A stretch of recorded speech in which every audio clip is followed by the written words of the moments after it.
Kementerian Koordinator Bidang Kemaritiman dan Investasi mempersembahkan Marves Podcast, Arungi Lebih Dalam. Hai, selamat datang di Marves Podcast bersama kami, Andreas Dipi Patria dan saya Nostalwan Saputri. Di Marves, Presiden Joko Widodo dalam pidatonya di KTT ke-9 Asia Timur Myanmar tahun 2014 mengatakan melalui diplomasi maritim, kami mengajak semua mitra-mitra Indonesia untuk bekerja sama di bidang kelautan ini. Bersama-sama kita harus menghilangkan sumber konflik di laut seperti pencurian ikan, pelanggaran kedaulatan, kemudian sengketa wilayah, perompakan, pencemaran laut, dan laut menurut Presiden Jokowi pada saat itu harus menjadi medium yang menyatukan, bukan yang memisahkan kita semua. Nah, bila kita merunut ke belakang, semangat untuk membangun kejayaan maritim melalui diplomasi ini telah diperjuangkan sejak lama oleh para pendiri bangsa. Oleh karena itu, hari ini secara khusus kita akan membahas mengenai Hari Maritim Nasional melalui diplomasi. Nah, pasti di antara kalian ada yang pernah mendengar bahwa Hari Maritim Nasional itu dilaksanakan pada tanggal 21 Agustus. Namun ada pula yang mengatakan bahwa Hari Maritim itu dirayakan pada tanggal 23 September. Nah, supaya paham bagaimana sejarahnya dan apakah dasar kemudian pemerintah memutuskan bahwa Hari Maritim itu dirayakan pada tanggal 23 September, kini setelah hadir bersama kita secara virtual, dua tamu spesial kami, yakni Profesor Dr. Ety Rusmariati Agus, SH LLM. Beliau adalah guru besar ilmu hukum di Universitas Padjadjaran Bandung. Nah, untuk membuka diskusi kali ini, saya akan bertanya terlebih dahulu kepada Prof. Ety. Selamat sore, Prof. Apa kabar? Baik, alhamdulillah. Ya. Nah, alhamdulillah ya, Prof. Sehat-sehat terus ya, Prof. Bandung aman? Saya nggak di Bandung loh. Oh, di Jakarta ya? Jakarta. Oke, Prof. Yeah. Baik, jadi gini, Prof. Ini waktu membuka Institut Angkatan Laut di Surabaya tahun 1953, dalam pidatonya Bung Karno berpesan, usahakanlah agar kita menjadi bangsa pelaut kembali. Ya, bangsa pelaut dalam arti seluas-luasnya, bukan sekedar menjadi jongos di kapal. Bagaimana semangat itu kemudian akhirnya dituangkan oleh beliau menjadi sebuah surat keputusan nomor 249 tahun 1964 tentang penetapan tanggal 23 September menjadi Hari Maritim Nasional. Namun mengapa semangat ini seolah-olah mengendap di dasar lautan dan baru muncul beberapa tahun belakangan ini. Nah, ini menurut pendapat Prof. Ety secara keilmuan dan pengalaman Prof. Ety sendiri selama berkontribusi dalam diplomasi maritim ini bagaimana, Prof? Mungkin bisa diceritakan kepada tim Marves semua nih hari ini. Yang dimaksudnya itu mengenai apa? Mengenai pernyataan dari Presiden Soekarno atau apakah dampak dari pernyataan tersebut kepada siapa yang dipidatokan oleh beliau pada waktu itu? Kalau nggak salah Angkatan Laut kan ya? Waktu itu. Betul. Jadi dampak dari pidato Presiden Soekarno dan hingga kini mengapa kira-kira semangat tersebut seolah-olah tidak diteruskan begitu, Prof? Dengan pada kondisi kita, potensi kita sangat besar di sektor kemaritiman.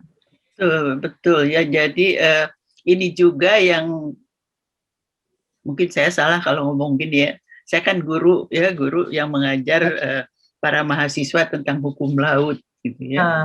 Tapi saya setiap ini oleh Allah Subhanahu wa taala diberi sedikit keuntungan, suka kepake gitu ya sama para birokrat. Jadi membantu mereka segala macam gitu. Tapi sering juga ada kekecewaan. Ya, jadi kekecewaannya itu saya bisa ngitung dengan jari siapa sih sebetulnya yang ahli di bidang ini. Tidak semua. Jadi tidak ada gerakan atau dorongan kepada semua pihak untuk mengetahui bahwa masalah jangan kita bilang maritimnya ya, tapi lautnya yang begitu luas itu, kita adalah negara kepulauan terluas di seluruh dunia. Dan kita juga kaya akan sumber daya alam dan sebagainya dan sebagainya. Tapi itu saya lihat kok tumbuhnya itu cuman apa ya? Secara kebetulan kalau ada apa kejadian gitu baru tumbuh lagi. Nah sekarang kan mau deket ke hari apa namanya sekarang hari maritim ya? Di maritim ya, Prof. Hari maritim. Nanti zaman Bu Megawati kan yang di apa namanya selalu diramaikan bukan tanggal ini, tapi tanggal 13 Desember. Nah, apakah 13 Desember lahirnya apa namanya itu deklarasi Juanda dulu itu juga akan tetap dijadikan sebagai tanggal untuk memperingati, tapi cuma memperingati itu yang susahnya itu ya. Jadi apa namanya ini mohon maaf ya saya guru mestinya saya nggak bisa berbicara begini. Mengajar hukum laut itu tidak mudah. Karena kenapa? Karena saya sebagai yang dididik ilmu hukum itu jarang sekali diberi ya kalau bukan bidang ilmu tapi sedikit tambahan gitu ya bahwa di laut itu suasananya beda dengan di darat. Ya banyak sekali dan sekarang pun saya rasakan misalnya kita sudah ratifikasi itu tahun 85 kan. Sekarang sudah tahun 2021. Bisa Anda sebutkan kemajuan kita di bidang laut kayak apa? Masih banyak tanda tanya saya. Ya, kalau saya berbicara secara sempit saja sebagai ahli hukum gitu ya. Ya mungkin akan tanya, kok nggak ada sih produksi undang-undang untuk ini, untuk itu dan lain sebagainya. Bahkan ada satu hal yang sekarang tiba-tiba hidup kembali, padahal itu sudah diajukan ya. Waktu itu saya masih aktif sebagai dosen gitu ya, jadi biasa mengadakan penelitian dan bekerja sama dengan salah satu lembaga di Departemen Kehakiman. Yuk kita bahas misalnya tentang landas kontinen. Selesai saja dengan laporan, nggak ada follow up. Nah, padahal hukum yang sudah kita ratifikasi memberi kita hak-hak berdaulat untuk memanfaatkan itu. Dan sampai hari ini kenapa? Karena itu susah. Susahnya yaitu yang tadi saya bilang ya, ilmu pengetahuan dan teknologi untuk mencapai itu tidak saja hanya apa namanya itu mungkin dari segi biaya agak mahal juga, tapi dari segi ininya kemampuan pengetahuan juga. Bukannya saya ini ya merendahkan kawan-kawan yang ahli di bidang itu, tetapi kurang dipakai atau bagaimana walau alam. Ya, jadi banyak sekali sehingga ketika saya pernah diundang belum lama baru beberapa bulan yang lalu seorang pejabat eselon 1 mungkin ya itu tinggi gitu itu berbicara tentang sesuatu yang kalau saya dosen saya bilang kamu nggak lulus salah. Kan itu saya nggak baik kalau bicara gitu, cuman saya bilang gini, saya ini sudah pensiun, pengetahuan saya agak mundur, jadi ada diungkapkan oleh pembuka acara ini bahwa ini begitu-begitu. Rasanya dulu saya belajar nggak gitu, nanti aku cek lagi di buku, saya bilang. Padahal saya sudah yakin. Mungkin beliau itu ya sebagaimana biasanya, saya sendiri sudah kerja di berbagai departemen yang bantu gitu ya. Itu kalau seorang pejabat tinggi mau berbicara, yang menyiapkan kan stafnya. Ya, betul. Ya, staf-stafnya itu. Nah, kalau kebetulan dia punya staf yang pinter, baik, pemahamannya cukup bagus, nggak akan ada kesalahan seperti itu. Itu kan jadi akan memalukan. Bahkan pernah kesalahan itu terjadi. Ini kalau apa tuh namanya tenaga muda yang ikut hadir sama saya waktu itu, ada seorang pejabat tinggi dari suatu departemen di dalam konferensi internasional itu menyatakan sesuatu tentang apa namanya negara kepulauan tidak benar. Karena dia bilang di daerah kita yang sekeliling kita negara kepulauan cuma Indonesia, padahal tetangga kita yang dekat Filipina sama. Kan malu ya gitu ya, apalagi di forum internasional. saya oleh guru saya sering sekali diajak ke berbagai pertemuan internasional itu selalu diingatkan, you listen, dengar orang ngomong. Kalau dia salah, jangan ditunjuk marah-marah, tapi bilang saja, apa saya ini salah baca buku, yang saya baca begini gitu ya. Nah, ini mohon maaf ya, ini Prof ya ini. Iya, ini kan jadi satu kalau boleh ya, saya bukan ahli diplomasi. Kalau boleh dikatakan itu salah satu jalan diplomasi. Yeah. You nggak bilang kenapa? Diplomasi kultural ini, Prof. Ya, kultur Indonesia, kultur kita. Ya, seperti itulah. Jadi jangan ini. Saya pernah gitu, ada seorang delegasi dari Amerika menyatakan sesuatu yang jelas salah. Terus saya langsung ngacung kan, giliran bicara. Saya bilang kalau menurut pendapat saya yang disebutkan oleh Mister ini tadi itu tidak benar. Harusnya begini-begini. Langsung saya ditelepon oleh almarhum Pak Mohtar. Kamu itu orang Sunda ngomong kok keras gitu katanya. Berarti saya tidak tahu diplomasi ya. Saya hanya orang perguruan tinggi, biasa kalau mahasiswa salah ya bilang salah gitulah ya. Nah, ini ada sesama pembicara bilangnya jelas salah benar, dan ternyata ketika saya cek dia itu bukan ahli hukum, jadi nggak ngerti ketentuan yang ada di situ itu ya. Nah, hal-hal seperti itu itulah yang karena Anda sekarang temanya ini diplomasi. Nah, jadi diplomasi itu saya coba cari definisi diplomasi, auzubillah, lain-lain banyak sekali. Iya. Baik, Prof. Kalau dari berkaca dari pengalaman Prof Eti sendiri nih, tanpa merujuk ke satu teori diplomasi tertentu nih, Prof. Kira-kira nih, tadi kan Prof Eti udah beberapa kali ikut terlibat dalam proses diplomasi atau misalnya dimintain bantuan oleh beberapa departemen atau kementerian untuk bersama-sama mengkonstruksi atau merumuskan satu rancangan usulan mungkin ya, bahan untuk perundingan gitu. Nah, ini menurut Prof sendiri nih, apa sih faktor yang melatar belakangi perlunya Indonesia mengedepankan diplomasi maritim dalam mempertahankan kedaulatan? Mungkin agak klise, tapi mungkin bisa dijelaskan kembali, Prof, supaya generasi muda yang adik-adik saya di bawah saya itu bisa paham, Prof. Jadi nggak tiba-tiba ada hoax atau muatan apa gitu di dalam media sosial yang kemudian memantik rasa nasionalisme, tapi nasionalisme yang sempit gitu, jadi kayak sumbu pendek gitu. Nah, ini mungkin Prof Eti bisa memberikan wejangan nih ke kami semuanya. Mungkin bukan wejangan ya, tapi berdasarkan pengalaman. Ya. Kita termasuk yang prakteknya cukup baik. Kalau kita mau bernegosiasi dan segala macamnya, itu ada kebiasaan dulu. Lagi zaman saya masih lebih muda dan selalu diajak ikut, gitu ya. Itu ada semacam guidance. Guidance itu apa? Pedoman. Ya. Nah, pedoman itu disusun bersama. Disusun bersama, jadi kalau nanti isunya tentang ini, kedudukan Indonesia adalah seperti ini. Nggak sampai dididik bahasanya harus begini, kalimatnya harus begitu, enggak. Tapi hanya poin-poinnya dikatakan, kedudukan kita adalah begini. Nanti untuk isu yang ini, kedudukan kita gitu. Nah, lalu yang harus kita perjuangkan, jangan sampai kalah, misalnya ya. Ini adalah 1, 2 atau cuma 1, terserah gitu ya. Nah, itu bagus sekali ada. Nah, saya punya pengalaman pernah bekerja pada suatu institusi yang baru dibuat ya.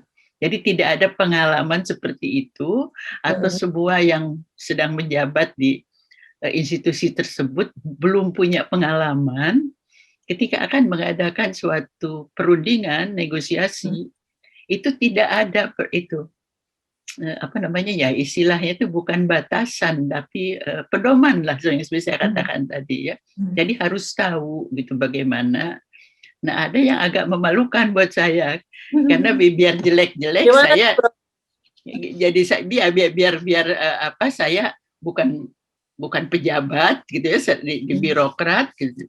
Di lembaga birokrat hanya bantu-bantu tapi saya jadi belajar. bagaimana saya harus bertindak dan sebagainya. Nah, ini ada seorang kawan, mungkin beliau merasa dirinya pandai, gitu. Jadi seorang pihak dari yang akan kita negosiasi bicara, tiba-tiba dia ngacung, saya mau ngomong. Itu tidak ada di dalam negosiasi seperti itu. Ya, biasanya kepala atau ketua delegasi itu ya, Prof, harus semua pihak yang terlibat itu ketika akan pergi nanti akan runding siapa yang berani mengajukan ini dan punya dasar pengetahuan yang cukup gitu loh ya, sehingga kalau ada pertanyaan ini itu Anda bisa menjawab dengan baik. Nah, nanti ditentukan si ini si itu gitu ya. Nah, caranya gimana? Saya kan seorang dari lembaga pendidikan. Tidak pernah diajak kan kalau itu menjadi anggota delegasi, tetapi harus ikut. Nah, nanti biasanya di belakang gitu, ini mohon maaf nih ya, main jokes lah. Biasanya kalau saya mau bicara si bapak ini lagi ngomong, tapi ada salahnya gimana ya gitu, nggak bisa tulis di kertas terus dimasukin gitu ya. Jadi paling-paling sepatu saya bunyiin ke kaki kursinya. Jadi kan nggak yang ikut negosiasi nggak lihat tindakan saya kan, karena itu sepatu saya gitu. Jadi nanti si bapak atau ibu yang sedang ini terus kita, ada apa sih Eti katanya gitu ya. Pak tulis deh katanya. Jadi nulis ngasihinnya juga dari bawah lah gitu. Jadi supaya apa? Supaya appearance dari si pembicara mewakili negara kita tidak kelihatan rendah. Bawahnya masih ada ya, Prof ya. Ada banyak ya. Memang tidak ada manusia yang sempurna kan. Dalam segala sesuatu ada aja gitunya gitu ya. Tapi ya itulah, dengan alhamdulillahnya saya sebagai seorang hanya seorang guru gitu ya, hanya seorang dosen, tetapi punya bapak pendidik yang luar biasa yang baru meninggal berapa ya, dua bulan yang lalu, Prof. Mokhtar Kusumaatmadja. Beliau itu betul-betul mendidik saya banyak. Saya banyak belajar dari beliau, tidak ada bukunya, tapi langsung dari beliau gitu. Bagaimana kalau kamu mau begini, gini gitu. Jadi saya selalu diikut sertakan gitu. Kalau ada kesempatan, ada biaya gitu ya. Kalau keluar negeri kan mahal gitu. Nah jadi diikutkan, kamu harus tahu Eti, ini harus begini, harus begitu dan sebagainya. Dan itu benar-benar pelajaran yang luar biasa buat saya gitu. Jadi ada apanya ya, bukan teori ya, ada semacam apa ya, batasan-batasan mungkin ya namanya kalau dalam bahasa Indonesia kalau begitu. Jadi kalau kamu mau begini, begitu dan sebagainya. Supaya nanti ketika dalam perundingan walaupun ada tarik ulurnya, kita tetap ada pegangan yang jelas ya, Prof ya. Betul. Perundingan itu masih tetap ada. Nah, ini menarik nih cerita dari Prof Eti tadi soal Pak Muchtar. Nah, ini saya sempat beberapa kali membaca, beliau kan salah satu dari pejuang diplomasi kita yang akhirnya berhasil membuat konsepsi negara wawasan Nusantara, kemudian negara kepulauan itu akhirnya diakui secara internasional. Ini boleh nggak, Prof, mungkin diceritakan dari sisi interaksi Prof Eti secara pribadi melihat perjuangan dari Pak Muchtar Kusumaatmadja itu pada masa-masa di awal-awal Indonesia masih memperjuangkan konsepsi tersebut, Prof. Ya, baik. Kalau Anda tahu kan upaya untuk membuat suatu hukum laut internasional itu tahun 58 kan, menuju ke sana gitu ya. Itu yang dimulainya oleh panitia penyusunnya itu dari tahun berapa ya, rasanya sebelum tahun 49 atau berapa ya, saya lupa, mohon maaf, usianya jadi lupa nih ininya ya, tapi early lah. Jadi kalau saya baca itu bagus sekali. Jadi para pihak itu justru menunjuk orang-orang akademisi. Karena biasanya kalau orang-orang di perguruan tinggi itu keinginan untuk memperkaya ilmu pengetahuan itu selalu meluas gitulah ya. Jadi mereka dikumpulkan tuh orang-orang itu kalau saya nggak salah waktu itu waktu mau menyusun yang 58, pemimpinnya itu orang Belanda. Ya, jadi seorang ahli dari Belanda, kemudian dia menyusun gitu-gitu dan sebagainya. Nah, dari pihak kita baru ikut masuknya, saya lupa ya, permulaan ininya tuh sidangnya itu kalau nggak salah ya sekitar tahun 58-an ya. Sedangkan kita kan mendeklarasikan deklarasi Juanda tahun 57.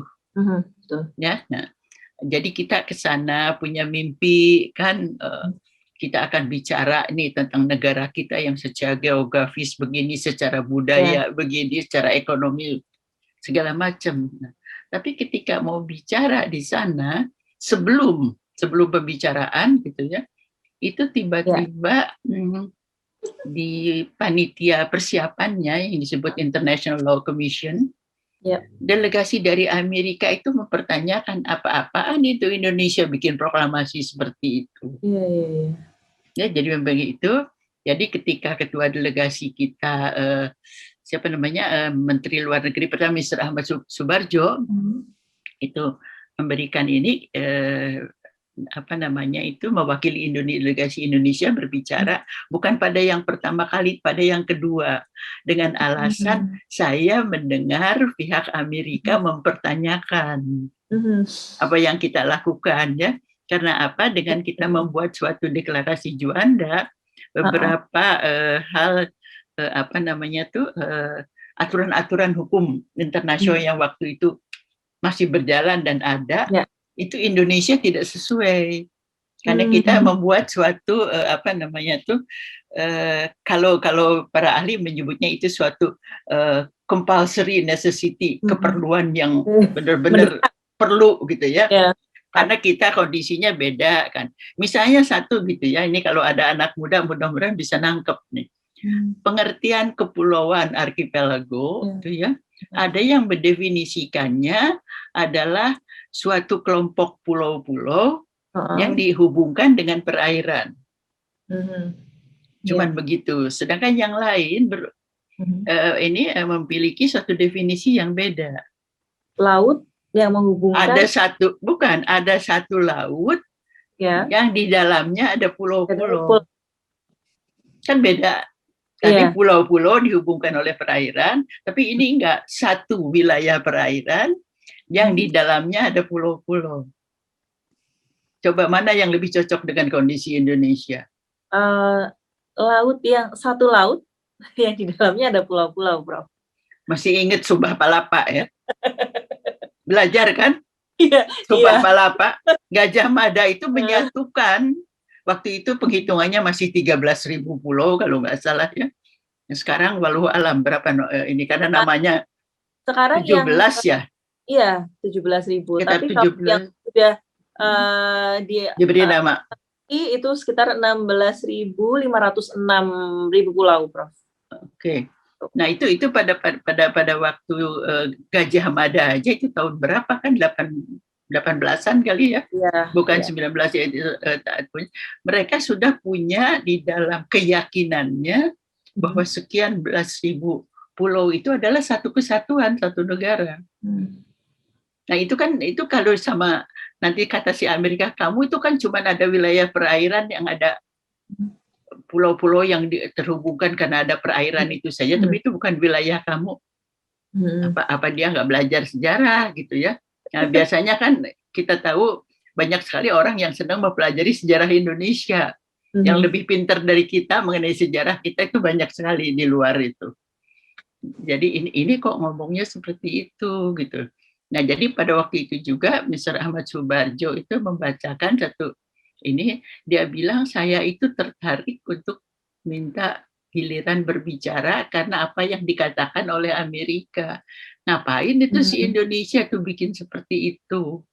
Iya. Nah sambil ya mungkin kita juga masih nebak-nebak apa sih si Amerika ini ngomong begini gitu kan ya. Kalau misalnya Belanda yang ngomong ya mungkin kita bisa tebak-tebak gitu.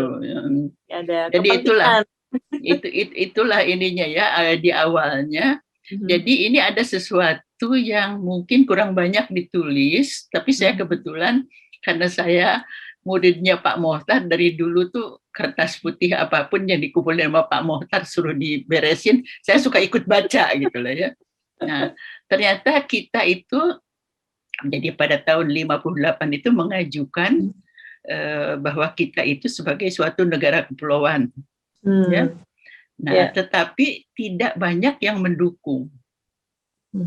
Baru usulan ya, baru usulan. Tidak banyak yang mendukung, malah diduga akan banyak yang menentang.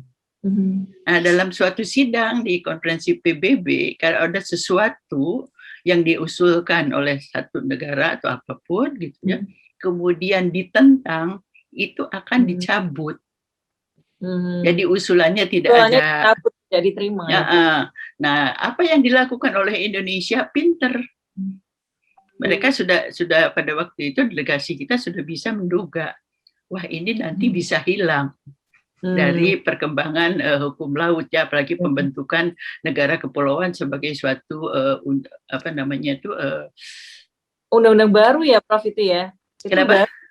Ini aturan hukum baru ya, Prof, yang diusulkan oleh Indonesia itu. Sebelumnya Indonesia waktu itu belum bikin hukum sebetulnya, baru suatu deklarasi Juanda itu, yang menyatukan bahwa wilayah Indonesia adalah sekian belas ribu pulau yang dihubungkan satu sama lainnya dengan perairan, yang nantinya akan menjadi perairan kami.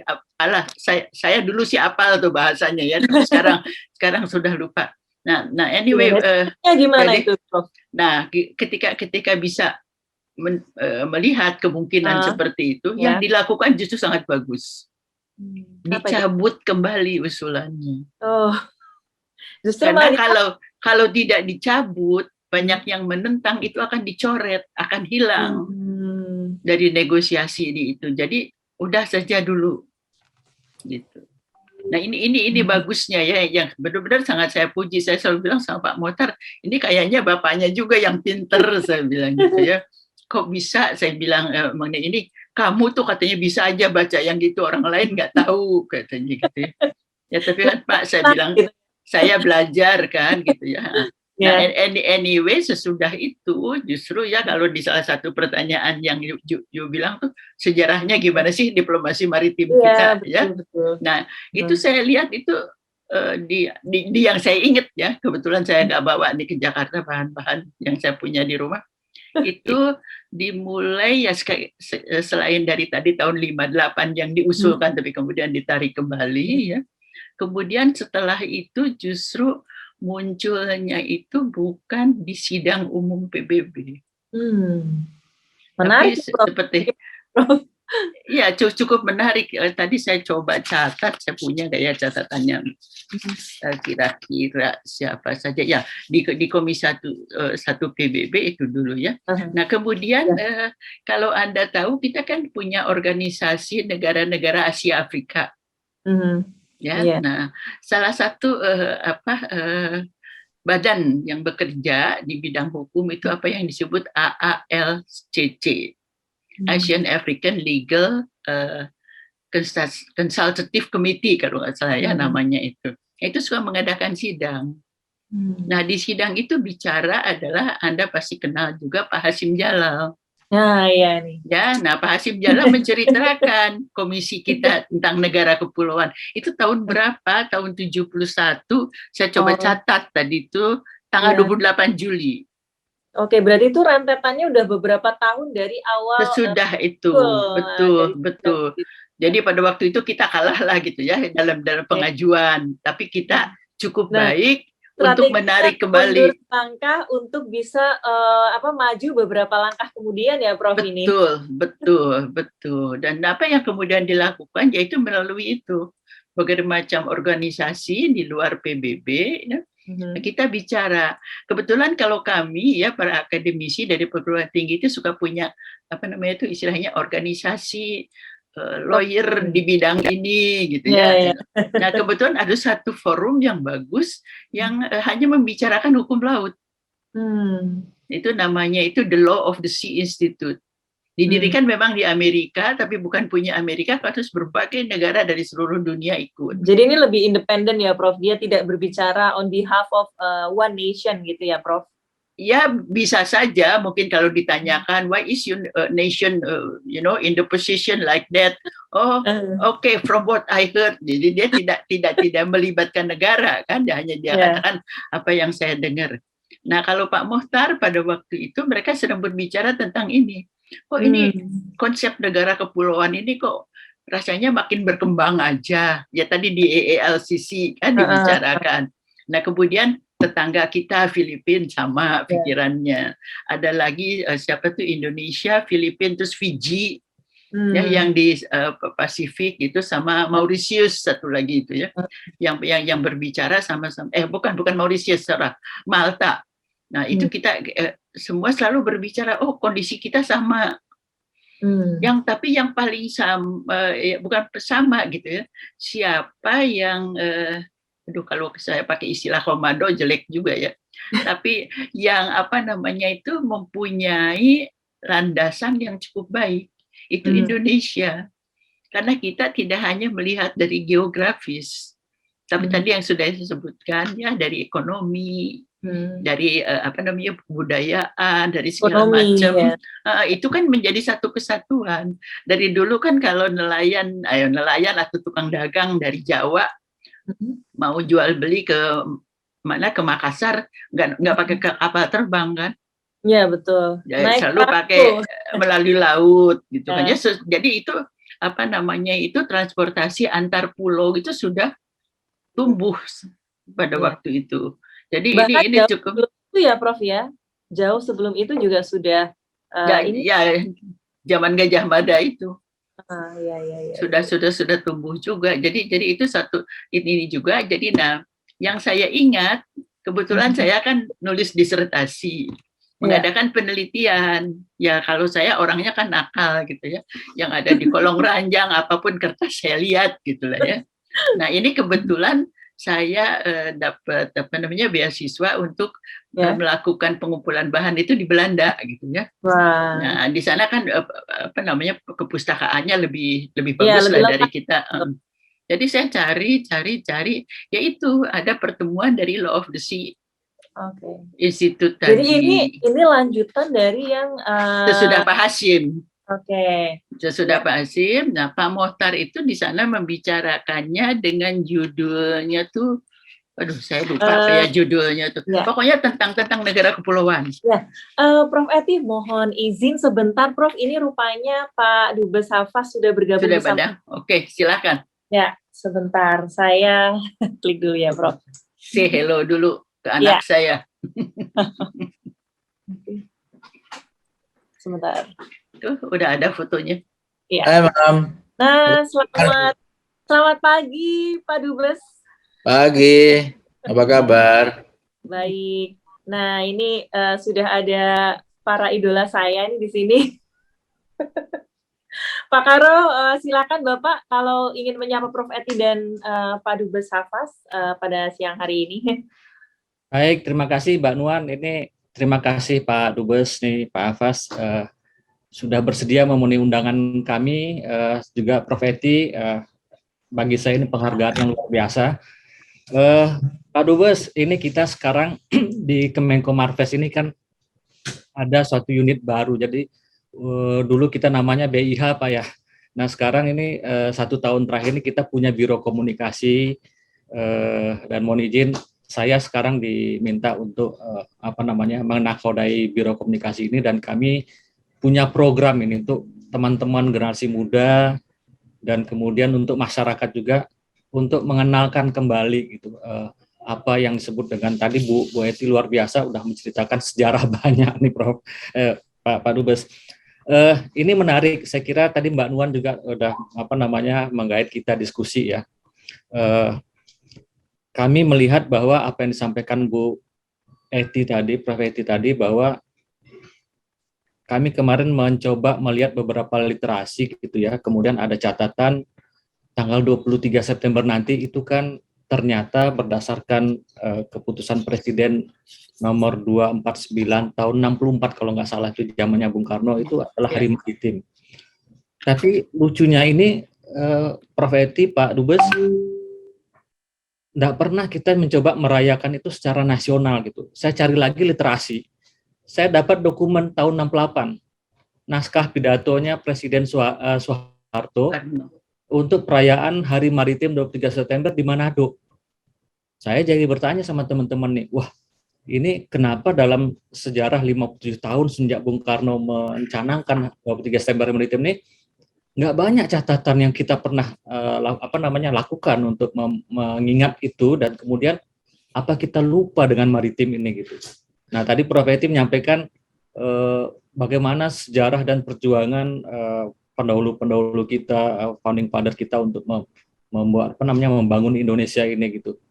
Nah ini kalau kita biarkan begini, ke depan generasi muda semakin lupa dan semakin tidak ingat, wah akan seperti apa kita ke depannya. Nah untuk itu kami mengajak Pak Dubes, Prof. Eti untuk berdiskusi ini. Nah dari kaitan itu Pak Hafaz, kami mau minta pandangan Pak Hafaz nih selaku yang punya pengalaman cukup luar biasa ya. Mungkin Prof. Eti tahu bagaimana sepak terjang beliau langsung di lapangan tuh berjuang bagaimana menegosiasikan Indonesia ini dengan berbagai macam mitra atau negara mitra yang menjadi teman negosiasi kita atau mitra negosiasi kita. Bagaimana aspek maritim ini menjadi penting sebenarnya gitu ya untuk kita lakukan negosiasi atau diplomasi demikian rupa gitu. Karena tadi Prof. Eti ceritakan juga bahwa bagaimana Prof. Muhtar Kusumaatmadja berjuang untuk menjaga kedaulatan kita ini.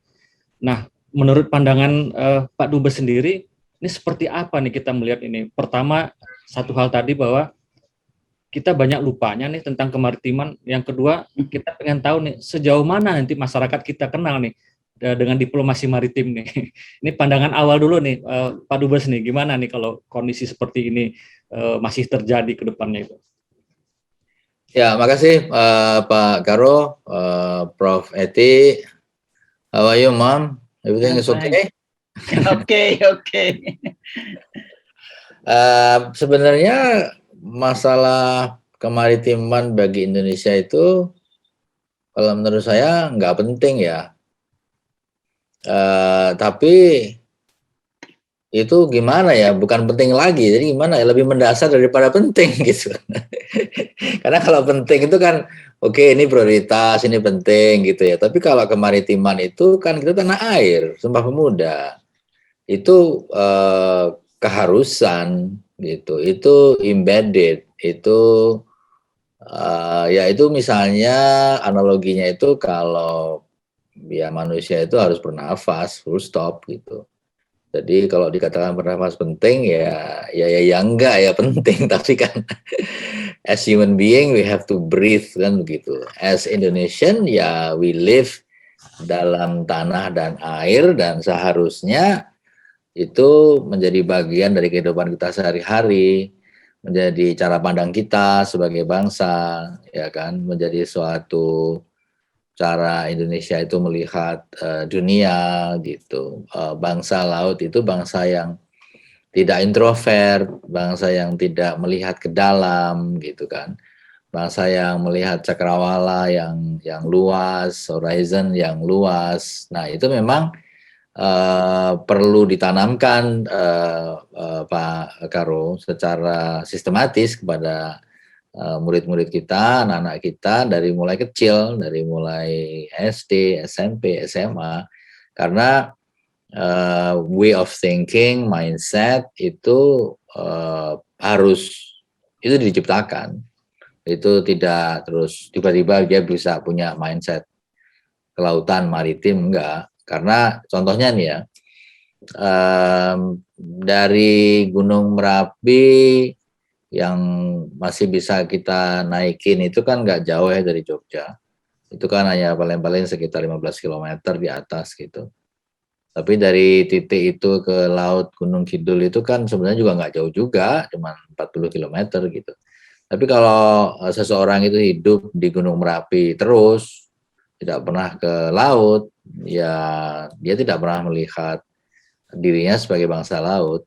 Bahkan kalau ditambah dengan bumbu-bumbu mistik dan mitos, malah laut itu merupakan suatu hal yang menakutkan, ya kan? Jangan ke laut gitu, ada ratunya, ada nyainya gitu kan. Jangan pakai baju hijau kalau ke sana.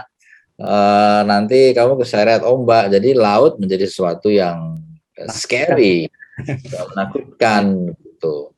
Saya ingat waktu dulu dengan Pak Safri, kita mengirimkan 550 anak-anak SMA yang pinter-pinter sejabodetabek naik kapal dari Jakarta ke Babel kalau nggak salah waktu itu. Tahun berapa ya? Tahun 2016-17 kalau nggak salah. 2016 Pak.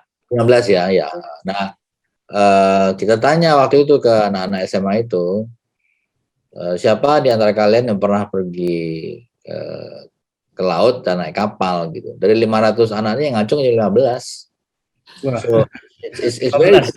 Ya, hanya 15 anak yang sudah pernah naik kapal gitu. Padahal kan Jakarta kan dekat dengan Pulau Seribu, yang seharusnya anak-anak itu ya bisa pergi ke Pulau Seribu anytime gitu. Jadi ini salah satu contoh nyata gitu yang sifatnya ya anekdot, tapi ini nyata bahwa kita adalah bangsa tanah air, sudah jelas-jelas dicanangkan oleh our founding father. Secara geografis pun juga tanah air gitu kan, tapi majority dari kita masih belum punya outlook ocean. Ini masalah lama yang ya memang perlu secara sistematis kerjasama dengan Dikbud penting ya kan. Mungkin ada program-program yang secara terus-menerus dilakukan.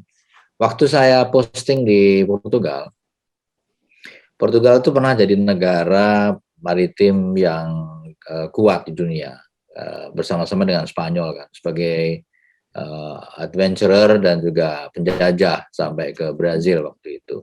Tapi pada tahun 60-an ekonominya hancur, tahun 70-an semakin hancur gitu ya. Itu sifat bangsa Portugis sebagai bangsa laut itu hilang. Nah, baru tahun 90-an itu ada program khusus. Jadi anak-anak SD yang tinggalnya di gunung, di Sierra Estrela, itu dibawa ke pantai. Itu berkala, sebulan sekali diajak ke pantai. Jadi mereka dikenalkan lagi dengan kehidupan laut, dengan kehidupan ocean gitu. Kita kan belum memiliki yang seperti itu ya. Jadi itu bisa sebenarnya bisa dikembangkan lagi gitu. Karena pada tingkat intelektual sekarang ini terus terang aja, mungkin Prof. Eti, my mother can tell us bahwa nggak ada anak sekarang mau belajar hukum laut, susah, kompleks gitu kan, dan nggak ada duitnya. Gitu. Kalau masuk fakultas hukum ya perdata, corporate law, ya kan. Jadi this is another problem that we are facing. Nah, intellectuals on law of the sea ya is getting less and less gitu. Pak Hasim, Pak Muhtar udah nggak ada, Pak Hasim udah almost 90, Prof. Eti juga udah pensiun gitu. I will be retiring soon also, you know. I need to get some money, Prof. Nah, jadi kampus juga, di kampus juga ada yang punya passion, karena hukum laut itu passion ya. Dia itu tidak it has to go beyond just normal academic work gitu. Karena kalau ada passion, law of the sea itu ya susah gitu. Karena memang it's not easy. Akumulasi ilmunya itu lama sekali ya, baru paham nanti kaitannya antara chapter ini, chapter itu dan segala macam. Tapi anyway, jadi memang ini satu PR besar kita, ya kan. Nah, mungkin kalau kita bisa tarik tadi dari ceritanya Prof. Eti mengenai mengenai sejarah ya kita berjuang gitu ya, dalam memperjuangkan konsep negara kepulauan menjadi prinsip hukum negara kepulauan. Sekarang ini kita perjuangannya memang masih ada yang tradisional, masalah perbatasan begitu, tapi juga ada yang penting juga yang diatur dalam Konvensi Hukum Laut, yaitu lingkungan hidup, kerusakan lingkungan hidup, ya kan, dan kerusakan coral reef misalnya, kerusakan mangrove, lalu polusi plastik, ya kan, kemudian masalah resources, sumber daya hayati ikan yang semakin lama semakin habis, dan ternyata sumber hayati ikan yang habis itu terkait dengan aturan di WTO yang memperbolehkan subsidi perikanan misalnya, atau sumber daya non hayati juga, misalnya kayak fossil fuel yang juga ternyata menimbulkan polusi, masalah biodiversity, kemudian juga bagaimana Indonesia berkiprah dalam International Seabed Authority, artinya bagaimana Indonesia bisa berkiprah dalam memanfaatkan hak Indonesia yang diberikan secara bonus gitu. Karena dulu kalau kita lihat dari kepentingan nasional Indonesia, kita waktu itu hanya memperjuangkan Indonesia sebagai kesatuan tanah air, Indonesia sebagai satu negara kepulauan. Jadi mempersatukan laut dan pulau Indonesia begitu. Tapi kita tidak membayangkan dapat bonus 12 mil laut teritorial, dapat bonus 12 mil laut lagi tambahan untuk zona tambahan, dapat bonus ZEE, dapat 200 mil, dapat bonus landas kontinen 200 mil, dapat bonus lagi 200 mil plus sampai 350 mil laut yang bisa kita ambil di Samudra Hindia dan juga di utara Papua. Jadi PR-nya banyak sekali. Tapi di sisi lain kalau kita tidak menimbulkan semangat kelautan ya ini menjadi tercecer nanti gitu. Nah, apalagi dalam konteks lingkungan hidup ada kenaikan permukaan air laut. Dan kalau permukaan air lautnya naik, kemudian titik dasar yang dipakai untuk menarik garis pangkal yang dulu itu didesain oleh Pak Mohtar ya, dengan menggunakan teori beliau mengambil dari Anglo-Saxon Fishery Cases ya, yang kemudian diterima menjadi prinsip hukum laut. Itu justru malah nanti kita mundur wilayahnya, karena kalau garis pangkalnya itu titik dasarnya itu mundur karena naik air laut, ya kita malah mundur gitu. Jadi ini tidak dibayangkan pada waktu peruningan tahun 60, tahun 70, tahun 80 begitu. Jadi to cut the long story short, saya rasa Hari Maritim kita ini perlu diberikan satu program-program yang konkret ya, dan terus menerus pada tingkat yang basic kalau menurut saya, pada tingkat SD dan SMP yang basic, karena we have to invest to our kids tingkat SD dan SMP menurut saya. SMA udah ya bisa, tapi I'm not so sure. Kita lebih baik invest di tingkat SD dan SMP. Okay. Perlombaan menggambar laut misalnya, atau apapun lah ya, membuat video tentang laut, membuat video tentang ikan, yang membangkitkan awareness mereka ya.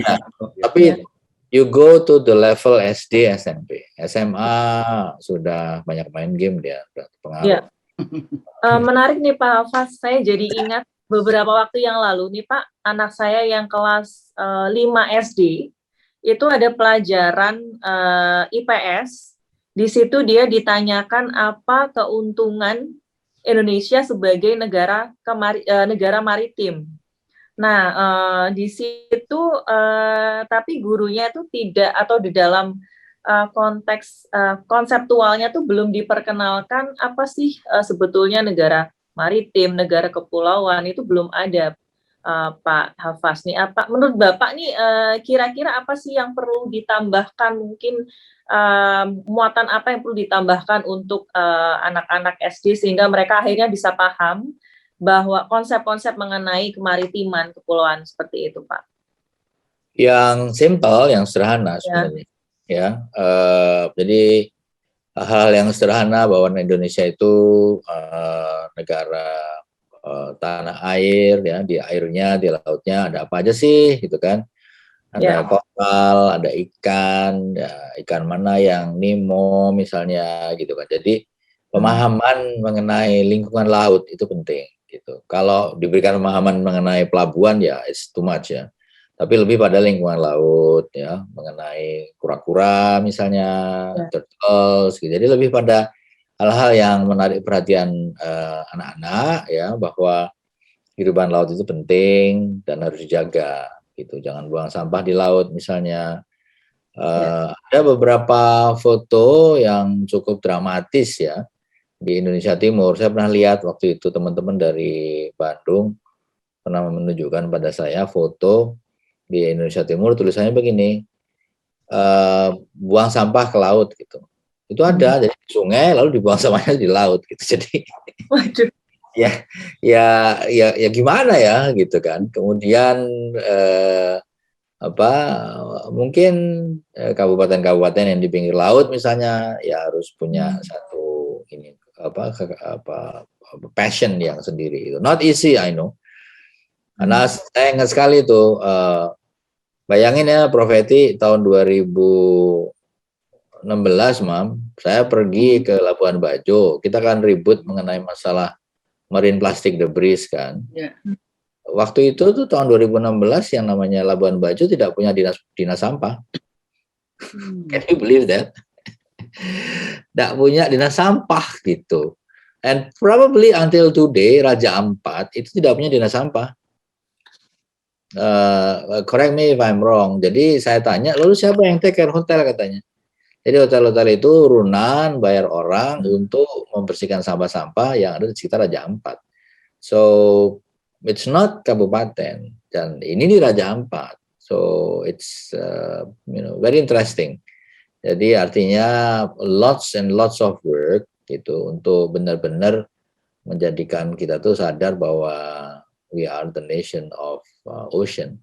Ya, kalau nggak bisa semua, ya at least, I don't know, 50% lah. 50% itu udah cukup banyak ya. Karena kita kan banyak, ya kita banyak pesisir kan. Tapi itu, we start that passion, ya kan, lingkungan laut, and then when they grow up as SMP, this passion remains. Some mungkin do something else, tapi I would say some others pada saat besar mungkin ingin jadi marine biologist, ya, ingin belajar hukum laut. Jadi we invest ke anak-anak, gitu, kalau menurut saya. Ini menarik nih Pak Dubes. Tadi disatakan bahwa Labuan Bajo itu nggak punya dinas sampah, gitu ya. Saya malah berpikirnya melihat dua nih. Pertama, karena kita tidak aware, atau yang kedua kita nggak punya knowledge ya tentang mengelola itu. Nah, ini kaitannya dengan ini, ada ironis baru lagi nih yang saya coba saya dapatkan nih Pak Dubes. Ini di Jerman juga. Di Jerman itu kan ada University of Bremen ya. Ya. Pak Dubes juga hafal. Nah, di sana itu ada yang kita kenal dengan ZMT. Iya. Zentrum Marine Tropical gitu ya. Artinya di sana ada pusat studi laut tropis di Jerman. Nah, kebetulan saya ini Pak Dubes, ini background-nya adalah coastal management ya, saya coba mendalami bagaimana mengelola ekosistem laut gitu. Begitu cari literasi gitu ya, kenapa saya harus belajar ke negara subtropis di Jerman sana, itu saya malah mendapat literasi teman-teman di ZMT, ada si Andren Kusman dan sebagainya itu. Ya. Begitu saya baca Pak Dubes, di mana lab-nya teman-teman di Jerman itu untuk bisa mendalami sains mengenai laut tropis. Katanya Indonesia. Makassar jangan-jangan, Pak. Indonesia, di mana ternyata mereka masuk melalui berbagai macam proyek. Contohnya dulu ada Spice Project ternyata, kemudian beberapa studi itulah menjadi muatan Jerman. Wah, ini ada gap knowledge lagi nih antara Jerman yang tempatnya jauh dan kita yang tinggal di depan rumah nggak punya knowledge-nya ini. Nah, ini gimana nih ironi ini Pak Dubes melihatnya, jadi tantangan untuk kita ini. Ya, karena itu lagi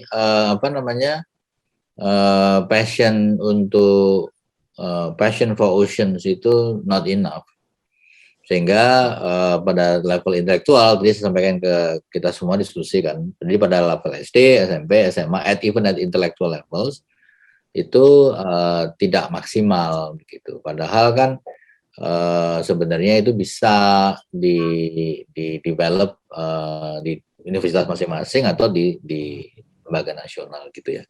LIPI itu bagus, dia merupakan pengampu data koral dan juga pengampu data hal-hal yang terkait dengan masalah mangrove misalnya, bagus. LIPI strong in life science-nya untuk ocean, benar gitu. Dan the question adalah bagaimana universitas lain di Indonesia, kan begitu. Saya dulu pernah menyampaikan gagasan maritime cluster di dalam kampus, dalam universitas. Jadi kalau misalnya di satu universitas gitu ya, tempat saya di Undip dulu misalnya. Undip itu ada fakultas kelautan, ya kan. Tapi ada fakultas teknik sipil di bidang perkapalan juga dong. Ya. Ada juga fakultas hukum yang harusnya dia bicara mengenai hukum laut. Ada fakultas biologi misalnya. Jadi harusnya universitas itu punya maritim cluster. Jadi semua aspek kemaritiman itu di cluster satu. Lalu kemudian mereka share knowledge-nya dengan maritim cluster universitas yang lain di seluruh Indonesia, dan juga mungkin mereka punya network nanti dengan LIPI misalnya. Kalau buku kan bisa tinggal kita beli aja, kita copy yang dari ZMT, yang diambil dari tempat-tempat lain kan bisa ya. Artinya it is something that doable lah, bukan sesuatu yang susah. It's not rocket science. It's a question of passion, itu aja. Jadi and itu actually lebih susah gitu, karena kadang-kadang it's passion itu orang yang mau bekerja even dengan with no great dollars involved gitu kan. Nah itu yang kita perlu kembangkan terus di Indonesia. Independent oceanic research itu kita belum ada kayaknya ya, yang dia mencakup berbagai aspek kelautan begitu, itu belum ada. Jadi bayangan idealnya sih ya, kalau mimpi saya itu ada semacam independent ocean research di Indonesia itu, yang di situ kita bisa belajar segala aspek hayati kelautan, coral reef, ikan, kemudian rising sea level at the same time, kemudian non-hayatinya seperti apa, lalu aspek polusinya, hukum lautnya, hukum kemaritimannya. So it's seperti kalau di Jerman itu Max Planck gitu ya. Max Planck itu dia kan many different science gitu. Tapi kalau ini just oceanic and ocean policy science jadi satu gitu. Nah, nggak mahal sih, berapa sih paling? Kita aja punya LPDP 70 triliun. 70 triliun LPDP sekarang itu. Jadi artinya kalau research center yang integrated seperti itu, I don't know, 1 triliun, 2 triliun, that's peanuts. Sebenarnya Indonesia punya uang. The question is, how we bring about this gitu.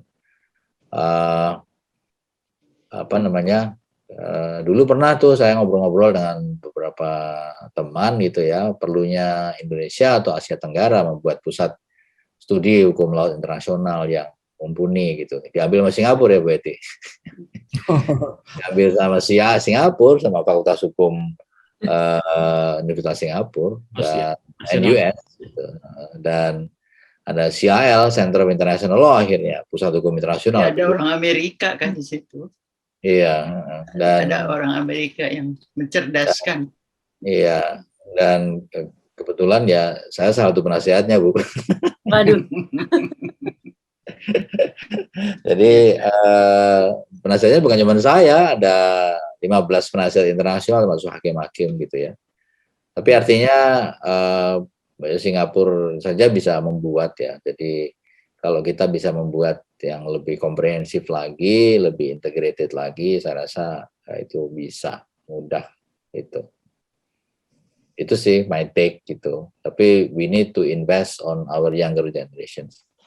Kalau Ya, tadi kita dengar Prof. Eti itu cerita-cerita luar biasa bagaimana heroiknya founding father kita berjuang membangun kedaulatan kita gitu ya. Kok belakangan kita dengar ceritanya suram semua ya, semua kita kehilangan momentum, kehilangan kesempatan, diambil orang. Nah ini kira-kira apa yang harus kita perbaiki ini? Mungkin Prof. Eti nih punya pengalaman untuk mendidik anak-anak muda atau generasi muda ini. Sebagai guru, Prof. Tadi saya tertarik dengan apa yang dikemukakan oleh Pak Dubes ya, Pak Hafaz, yaitu kita harus mendidik anak-anak yang masih muda di SD dan sebagainya. Ini tiba-tiba mengingatkan saya pada suatu hal. Cucu saya yang sekarang sudah jadi sarjana arsitek, lagi kecil itu bisa cerita tentang apa itu wawasan Nusantara. Berarti sekolahnya mungkin sudah punya atau memasukkan ke dalam materi-materi pengajaran itu mengenai apa artinya tanah air. Kalau sekarang bicara tanah aja kan, yang airnya yang mana. Dan saya ingin mengingatkan Anda semua, tidak ada satupun negara lain di dunia yang menyebutkan negaranya itu sebagai tanah air. Cuman Indonesia. Yang lain kan fatherland, motherland. Ya, yang menyebut tanah air mana, nggak ada. Lalu ini Pak Hafaz ya, saya jadi ingat, biar kata udah nenek-nenek ini, saya tukang jalan-jalan gitu ya. Saya pergi lagi ke California, tempat saya sekolah dulu, ketemu teman. Lalu dia bilang, "You mau ngapain?" katanya. "Mau nggak jalan dengan saya dan anak saya?" Lalu saya tanya, "Kemana?" "Oh, we'll go to the mountain," katanya. And then we'll learn about the river dan segala macam. Ternyata apa? Itu jadi anak-anak SD itu dibimbing oleh para mahasiswa untuk mengetahui ada jenis ikan yang hidup di sungai dan nanti kalau sudah dewasa harus ke laut. Ya, apa salmon ya kalau nggak salah. Ya, salmon itu. Betul. Salmon. Ya. Nanti bayar lagi deh, langsung lagi. Nah, itu jadi ketika dia baru tumbuh, lahir itu jadi di mata air, di gunung itu ya, yang ada sumber mata air. Jadi si anak-anak kecil ini diajak oleh para mahasiswa itu sambil jalan ke sana, itu mengenal lingkungan hidup. Lihat sinar matahari itu kemana, kenapa dia faktanya gitu, sampai ke sungai. Itu katanya ada ikan, katanya there are many fish, so senang mereka. Dan ini kan mainan yang nggak ada di rumah kan. Ya. Kalau ikan seperti ikannya hidup gitu, tapi mereka diajarin bahwa ikan ini tidak bisa dewasa kalau tidak di air laut. Jadi di darat itu seolah-olah si ikan ini diajarin kehidupannya untuk membiasakan dia nantinya akan ke laut. Jadi bawa air laut di ember apa segala macam, hanya mengenalkan sifatnya yang beda itu. Itu anak-anak masih SD. Yang kedua yang saya lihat di Australia. Anak taman kanak-kanak itu ada mainan di halaman sekolahnya, semacam kolam yang sifatnya kayak laut. Jadi ada batu koral, ya, segala macam jenis-jenis ikan yang masih kecil, dan mereka diperkenalkan. That is from the sea, that is from the marine area. Jadi mereka mulai kenal. Nah mungkin ada baiknya kalau kita begitu. Begini Pak Hafaz, saya dengar ya, saya tidak tahu nih departemen mana, di Pangandaran kalau nggak salah itu mendirikan suatu lembaga penelitian yang gedungnya besar sekali. Ada orangnya nggak, Bu? Ada, Pak.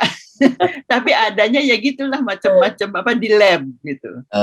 Kayak di lab gitu. Cuman si gedungnya itu udah cukup besar. Jadi saya pikir ya kalau tadi Pak Hafaz ingin mendirikan satu lembaga yang cukup baik gitu ya untuk Andreas bilang saya whoever gitu yang mau itu, yang dilihat yang gitu. Satu lagi saya nggak tahu, di sini nggak ada orang KKP ya. Dulu KKP itu punya, Yes, Prof. dulu KKP itu punya satu lembaga penelitian somewhere di Bali itu, yang cukup luas juga. Nggak tahu masih hidup apa enggak. Jadi pub mungkin. Ya jadi cerita-cerita apa sih itu saya pernah ngomong sama teman-teman di ITB, anak-anak yang biolog. Coba kamu, saya bilang, bikin ini kegiatan-kegiatan, kan suka pengen bikin keaktifan mahasiswa di bidang kehidupan masyarakat. Ajak tuh anak-anak, teman anak-anak untuk mengenal ikan. Kalau belum mau ke laut ya dari kolam, dari mana, kan nggak semua orang tahu tuh ikan apa aja yang ada di kolam kita dan segala macam gitu ya. Nah, jadi mengenal dunianya itu sekeliling. Nah, tadi saya pakai itunya bahasa apa namanya? Bahasa kayaknya lah, tanah air gitu. Nah, air belum pernah diceritakan. Tapi saya dulu senang ketika si cucu saya ini bisa cerita apa itu wawasan Nusantara. Itu perluasan wilayah kita. Wah, ini dimulai dari Gajah Mada segala itu. Jadi rupanya sekolah itu ada gurunya yang cukup punya pengetahuan tentang ini. Jadi bagus sekali.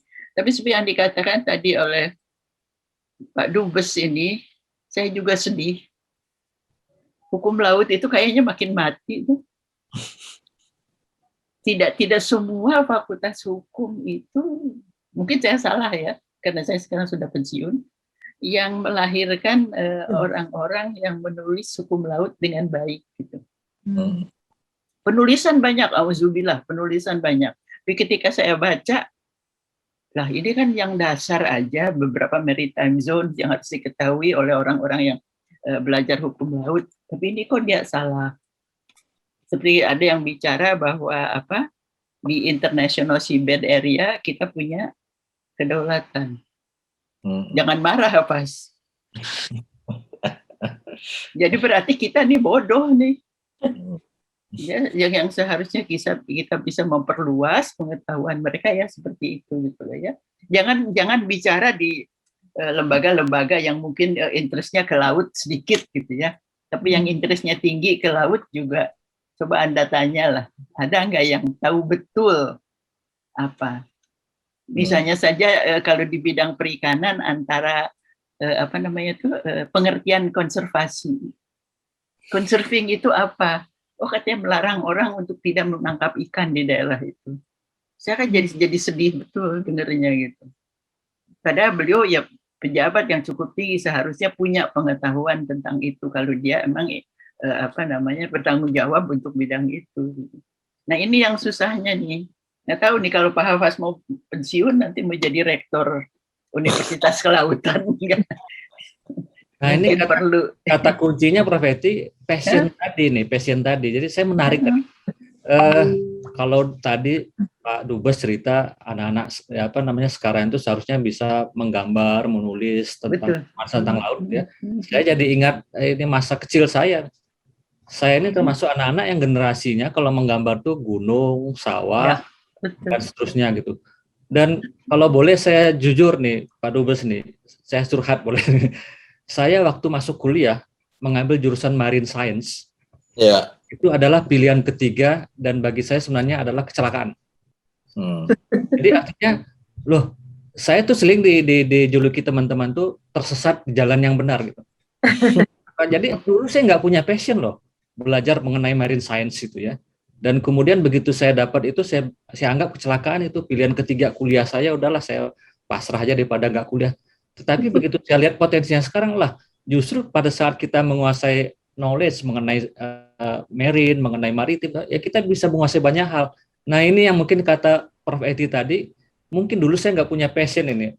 Syukur-syukur aja di tengah jalan saya ketemu passionnya. Nah kalau itu terjadi pada kalangan anak muda yang sangat banyak ya atau generasi muda kita yang sangat luas, wah ini sangat menyedihkan nih Prof Edi ini. Gimana cara kita itu tadi mencoba membangkitkan. Nah tadi Pak Dubes sudah mendorong lah bagaimana memulai dari anak-anak itu tadi SD, TK, karena disitulah membentuk karakter mereka gitu ya. Nah ini menarik. Nah yang kedua saya melihat ini ada satu filosofi yang menarik tadi disampaikan Pak Dubes juga, Bu Eti juga mengenai filosofi tanah air. Kita sih menyebutnya setiap tahun kita peringati itu Sumpah Pemuda itu tanah air. Kemudian setiap ini kita satu lagu kebangsaan kita sebutkan tuh tanah airku Indonesia. Tapi kita nggak bisa paham gitu ya filosofi di balik itu. Nah, saya ingin mengupas tuntas ini nih. Seharusnya dengan kalimat tanah air itu kita bisa melihat suatu entitas bahwa kita bangsa Indonesia ini kulturnya melihat tanah, land atau pulau itu dan air atau laut itu sebagai satu kesatuan hidup gitu. Nah, ini yang kita nggak tumbuh ke kesadaran tuh. Jadi menjadi kalimat yang biasa nih Prof Eti nih. Tanah air itu menjadi hal-hal yang sehari-hari kita dengar dan kemudian nggak ada maknanya gitu.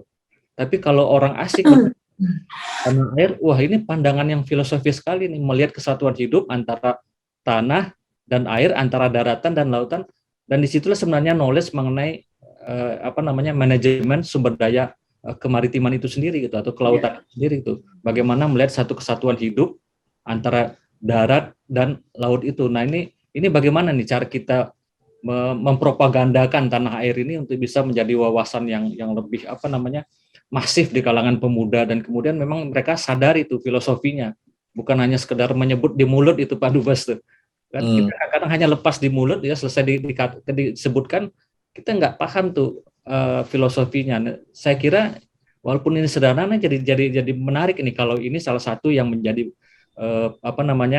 jargon yang harus kita kembangkan, bahwa kita bukan sekedar mungkin menyebutkan tanah air, tapi pada saat kita menyebutkan tanah air, ada filosofi yang timbul dalam background pemikiran kita itu sebagai suatu konsep tersendiri gitu. Bagaimana melihat laut dan darat sebagai satu kesatuan, sehingga nanti pada soal teknologi, pada saat hukum, pada saat mungkin sosial manajemen atau sosial budayanya, hal itu menyatu di situ gitu, sehingga nanti lahir dalam bentuk kebijakan-kebijakan di pemerintah dan sebagainya gitu. Nah ini yang kata Pak Dubes tadi, kebijakan kita masih orientasi daratan, land based policy-nya masih kuat ini. Nah ini jadi kerja keras kita tuh ini. Gimana nih Prof Eti nih pandangannya mengenai? Ada ya bukan pandangan ya Pak ya. Saya kebetulan meskipun sudah pensiun masih diminta untuk bantu ngajar gitu loh. Nah ada satu mata kuliah namanya Hukum Sumber Daya Alam. Itu urutannya ketika darat dan air itu dibelakangkan, saya bilang kalian ini bodoh semua. Karena ketika kita berbicara sumber daya alam, where do we start? Apakah dari air, sumber daya air, atau dari sumber daya darat? Dua-duanya kan? Nah, jadi sekarang saya dalam mengajar hukum sumber daya alam ini sudah saya coba dosen-dosen muda ini yang pinter-pinter semuanya PhD, doktor dan sebagainya. Ya. Nah, itu untuk berpikir. Karena apa? Dalam urutan kuliah, mereka sumber daya air itu the end of the story. Jadi bagian terakhir dari perkuliahan, saya bilang harusnya itu lebih dulu. Ya sekaligus juga dengan keinginan saya biar laut juga di-touch gitu di situ kan, sumber daya air juga di laut gitu kan, dan segala macamnya. Ya, jadi saya bilang itu kalau Anda baca bukunya siapa sih namanya tuh, Builder kalau nggak salah ya, di hukum sumber daya alam itu selalu mengatakan pentingnya sumber daya air dan sumber daya yang mereka sebut sebagai land resources gitu ya. Nah jadi ini harus lebih dulu diketahui gitu. Nah mungkin dari situ kita bisa kaitkan dengan, kalau saya orang Sunda ya, tanah air itu kata orang Sunda itu lemah cai. Lemah itu darat dan cai itu air. Jadi mungkin karena itu lahirnya melalui Mohtar Kusumaatmaja, dia orang Sunda juga. Tahu bahwa itu lemah cai gitu tanah air itu. Jadi memang saya sampai hari ini selalu mencari kenapa sih kita menyebutnya tanah air dari dulu gitu. Nah, kembali kepada mengajar hukum sumber daya alam, saya sedang berpikir juga sekarang.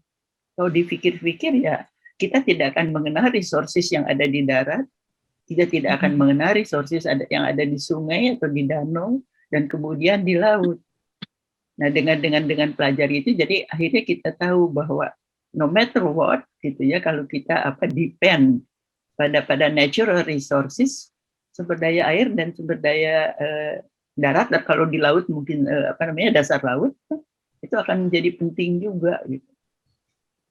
Memang benar tadi seperti dikatakan oleh Pak Dubes ini, ngajar hukum laut itu susahnya setengah mati.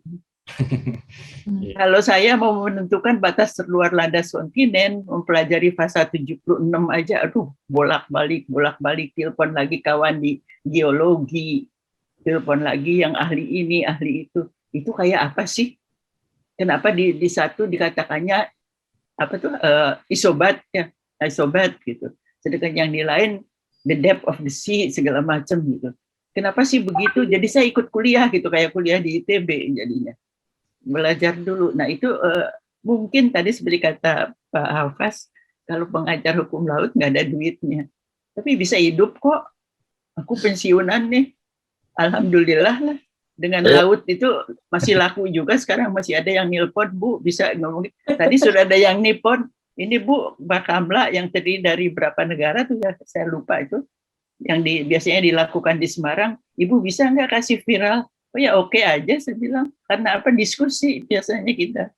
Jadi mereka-mereka juga yang berasal dari negara-negara lain masih banyak yang sangat lemah pengetahuan hukum lautnya itu. Bahkan apalagi kalau bicara soal kondisi laut, kan ya, seperti tadi saya katakan, untuk landas kontinen aja, aduh saya pikir kalau saya disertasi tentang ini kali ya nggak akan selesai-selesai. Karena ya itu fasa 76 itu yang berapa sih isinya tuh 9 ayat atau berapa? Auzubillah itu untuk mengertinya. Susah sekali. Sedangkan dulu Pak Hafaz sebelum pergi ke Jerman kan mau RUU landas kontinen, ya ingat kan busur saya untuk bicara dengan mereka. Mereka bicaranya kacau lagi waktu itu. Jadi saya pikir kalau Hafaz pergi ini akhirnya mau di mana, ternyata sampai sekarang belum selesai.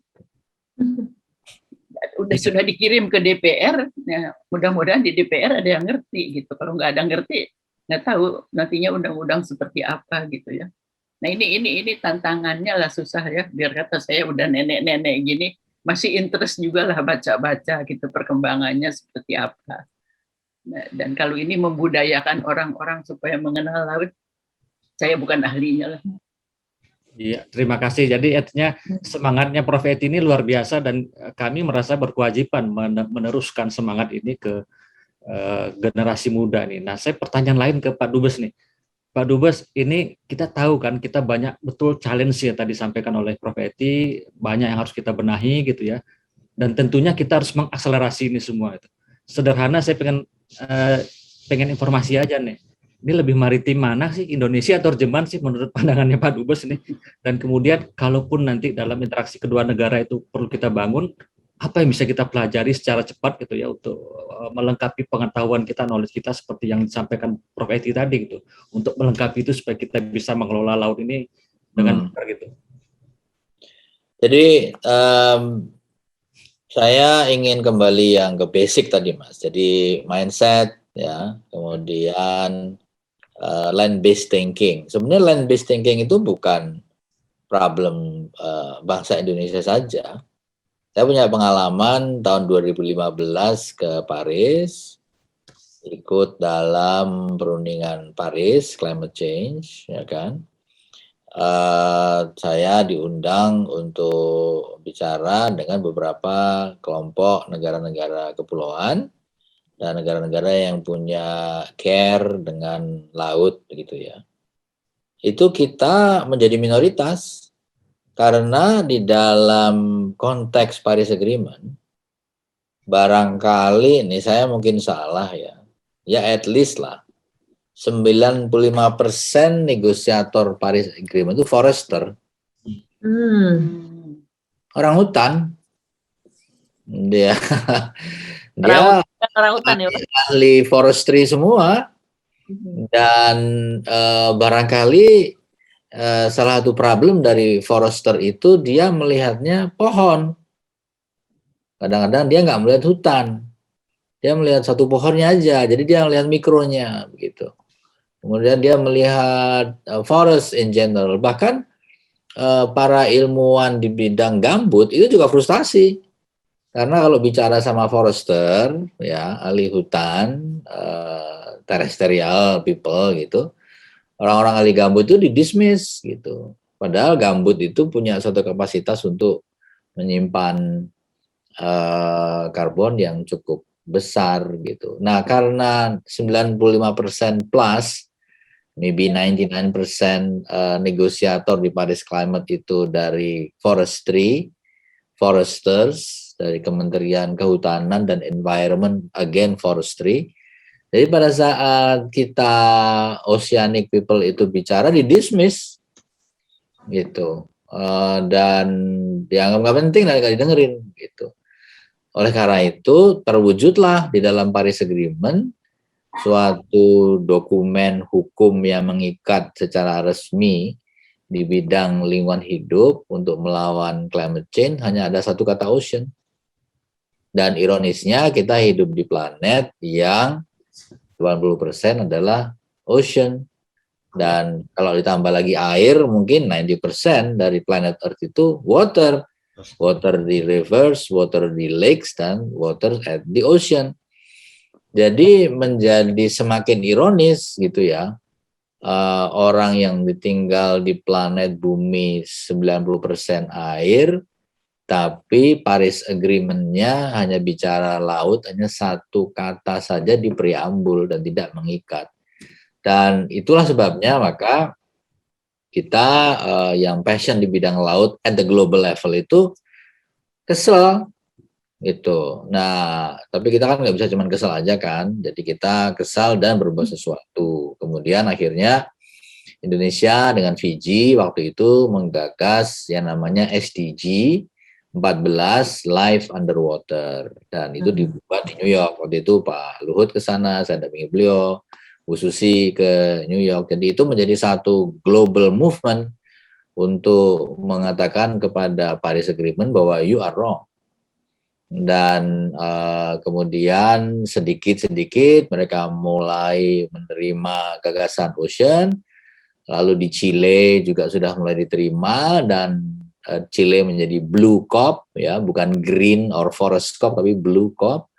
Dan nanti di Glasgow pun juga akan menjadi semakin blue COP-nya. Dan sekarang sudah ada working group mengenai dampak laut, atau laut yang diberi dampak, atau masyarakat laut yang terdampak dalam diskusi Paris Agreement. Sudah ada working group-nya. Dan memang judulnya masih informal working group, tapi alhamdulillah sudah ada, dan saya sudah ikut dalam diskusinya karena kebetulan kantor UNFCCC kan di Bonn. Jadi saya dengan teman-teman dari KLHK dan KKP juga sudah mulai ikut di sana. Jadi artinya pada level global pun ya, pada level environmental expert at the global level pun land-based thinking ini sangat-sangat dominan. Nah, apalagi di Indonesia ya, yang kita mengalami, yang ada beberapa level edukasi, beberapa bentuk awareness yang masih rendah begitu. Jadi memang kita harus konsentrasi pada the basics, which is to invest the younger generations mengenai tanah air itu tadi gitu. Dan if I want to go back, dulu itu saya pernah ada menemukan satu paper, Prof. Eti. Itu waktu saya sekolah di Amerika, itu saya jalan-jalan ke Cornell dari Harvard. Nah di Cornell saya ada paper, tapi kan nggak bisa di-copy waktu itu ya, BT. Jadi di situ disebutkan bahwa mengapa para pendiri bangsa kita itu membuat Sumpah Pemuda. Jadi jawaban di paper itu adalah very unique. Jadi Indonesia used to be negara dengan berbagai kerajaan ya, yang bahkan berperang satu dengan yang lain seperti di Eropa, dan unity-nya itu artificial gitu, yaitu dijajah Belanda. Pertanyaan strategisnya waktu itu adalah kalau Belanda itu pergi, lalu apakah ada uniting factor yang menjadikan we are as it is today gitu kan. Kita kan nothing to do with each other basically, ethnic ataupun language atau bahkan agama kan, antara orang Jawa dengan orang Batak misalnya, antara orang Papua dengan orang Sunda, ya we no connection whatsoever gitu, except the Dutch. Nah, that strategic question itu kemudian dijawab dengan ya kita harus membuat suatu uniting factor gitu. Dan uniting factornya satu linguistik, bahasa, yang kemudian oleh Bung Karno itu diputuskan bahasa yang paling minoritas, the smallest spoken language, Melayu, karena berarti orang Jawa majority, orang Sunda majority belajar bahasa baru, ya kan? Tidak sok dengan bahasanya. That's happened in different countries today. Seperti di India misalnya, bahasa majority-nya impose ya, yang minority, kita enggak itu. Kemudian nationhood, ya kan, which is difficult, tapi disatukan kita bangsa Indonesia. Dan geografi, tanah air. Jadi tanah air as part of Indonesian geography itu sudah menjadi satu aspek geopolitical thinking dari our founding fathers tahun 1908 tahun 20-an. Yang menurut saya itu actually our first proclamations. Jadi kita bisa mendefine ourselves as a nation of what we are today. Itu dari tahun 1908 itu. Karena sebelumnya kan semuanya hanya bersatu karena dijajah Belanda. Dan kita proklamasi kedua, ya legally speaking adalah 17 Agustus tahun 45, dan I would say proklamasi ketiga itu adalah tahun 82 saat konsep negara kepulauan menjadi prinsip negara kepulauan. Ini saya bolak-balik underline ini karena sampai hari ini pun masih saya sering dengar orang mengatakan konsep negara kepulauan. Enggak, sudah enggak konsep lagi, sudah prinsip hukum internasional, sudah I think itu yang paling penting Pak Wiro, Pak Andreas. Jadi we need to go to the basics gitu, karena the nature of human itu memang land based, whether you like it or not gitu. Dan itu global trend gitu. Bahkan pada konteks global negosiator di Paris Agreement pun juga behaviornya sama, land based thinking. Jadi it's not entirely our fault lah gitu ya. Tapi what we need to do, apa yang mesti kita lakukan gitu. Dan Jerman sendiri dengan pantai yang kecil, dia tetap land based country. Yang dibangun oleh Jerman kan kereta api, highway kan gitu kan. Airports gitu, tidak seperti kita. Ada beberapa ports tapi kan juga it's not a major ports gitu. Bahkan sekarang ini ada ramai di Jerman suatu pelabuhan kereta api yang link langsung dengan Cina di Duisburg gitu. Apakah dari sisi geopolitik ini akan tetap di-maintain atau tidak? Tiap hari ada barang datang dari Cina dengan kereta api dan vice versa gitu. Dan saya sudah coba sendiri. Saya beli spare part sepeda dari Cina, itu dikirim pakai kereta api dari Cina ke Berlin lewat Duisburg gitu. Jadi artinya it's happening gitu artinya. Nah ini thinking di Eropa itu begini, masih land based lah di Eropa itu. Very few yang oceanic thinking ya, UK to some extent, Perancis some extent, tapi the rest mostly land based thinking. Jadi dengan Jerman yang bisa kita kembangkan ya teknologi untuk mendukung ini ya, energi terbarukan gitu. Misalnya di Jerman sudah develop teknologi hidrogen untuk kereta api. Nah, sekarang mereka akan mengarah teknologi hidrogen untuk kapal. Di kapal yang green misalnya. Atau pelabuhan yang green, yang hijau. Nah, itu bisa lah. Tapi dalam konteks oceanic power, Jerman enggak. It's not an oceanic power. Industri mereka sama kuatnya lah ya, industri pesawat, industri mobil, industri kereta api, sama industri kapal, more or less sama. Malah untuk industri kapalnya mereka sudah outsource karena terlalu mahal membayar buruh kapal di sini. Industri galangan kapal banyak yang tutup karena orang Jerman sudah sepuh-sepuh semua, nggak mau kerja, nggak ada anak muda yang kerja di galangan gitu. Hanya beberapa industri kapal militer yang stay, tapi kapal-kapal sipil banyak yang out. industri kapal, membuat kapal yacht itu udah out, udah nggak ada lagi gitu, karena masalah labor. Itu kira-kira. Tapi what we can do untuk bangsa kita ya hopefully nanti yang dengerin podcast ini juga, mengikuti podcast juga bisa berpikir juga bagaimana kita invest pada generasi muda kita, SD, SMP itu to add, menambah gitu ya, tidak hanya land based thinking tapi juga ocean thinking. Bisa, saya yakin bisa. It's a question of strategy aja. Mungkin nanti bisa ngomong sama Mas Menteri. Ya, baik. Terima kasih Pak. Ya. Menarik sekali ini. Saya kira memang memulai dari muda, dari kecil itu jauh lebih penting. Dan saya sebenarnya kalau boleh curhat lagi, kemarin kita mau cari ini, kalau kita misalnya mau bicara mengenai maritim ya, kita temui banyak tokoh-tokoh ya. Ada Pak Mukhtar Sumatbaja, Pak Asim Jalal, atau apa. Dan kemudian kalau kita mau interaksi, ketemu siapa? Masih yang senior juga nih, ada Prof. Eti, ada Pak Afas nih. Kita harapkan nanti mungkin ke depan ya kita ketemukan anak-anak muda yang bicara seperti Prof. Eti, Ya, Pak Dubes, gitu ya. Dan kemudian disitulah sebenarnya kita bisa mengendorse kaum milenial sekarang ya untuk bicara tentang maritim dan laut gitu. Jadi bicaranya bukan kalau saya melihat kalau di Korea itu memang didesain anak-anak mudanya untuk bisa dengan tren sekarang itu. Nah, kita juga seharusnya mampu bisa ya untuk kalau boleh Pak Andreas, kalau saya usul pada level intellectuals ya, mungkin Menko Maritim bisa organize gitu network young international law experts gitu, atau young international law teachers, atau young international law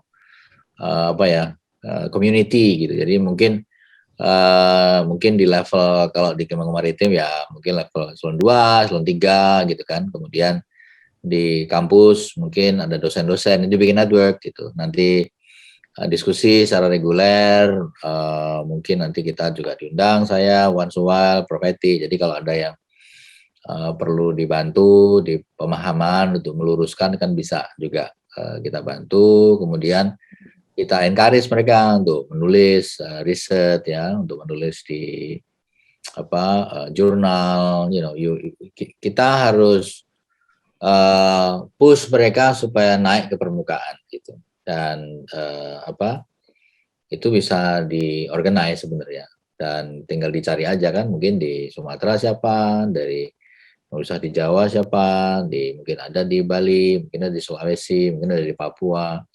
So dengan Zoom kan lebih mudah lagi kan. Jadi network ini bisa dibuat, di listing ya, siapa ahlinya, di maritim siapa, di Kemlu siapa, di KKP siapa, mungkin di SDM juga ada. Jadi we can bring them together, dan ada diskusi ya yang menarik, atau mungkin ada peer review gitu kan. Misalnya teman dari Sulawesi, oke, Anda nulis mengenai masalah lingkungan laut ya, dari segi hukum lautnya, dari sisi hukum nasionalnya misalnya, I don't know, tapi bisa diciptakan lah thinkingnya gitu ya. We can create a roster of issue setahun, misalnya sebulan sekali ketemu, tiap bulan isunya ini, siapa yang volunteer nulis, nah dan kita dengerin gitu kan, lalu kita kasih komen, mungkin criticism, mungkin encouragement gitu. Jadi ini harus dibangun environment-nya gitu, karena memang benar sih banyak yang telepon Bu Eti, Pak Kamla, tapi kan Bu Eti nggak bisa beli Lamborghini. Wanna make money ya nggak, kalau mau Lamborghini ya nggak kerja dari ahli hukum laut. Mungkin kalau perspektifnya anak muda mungkin lebih ke potensi ekonomi dari laut, mungkin Pak Dubes.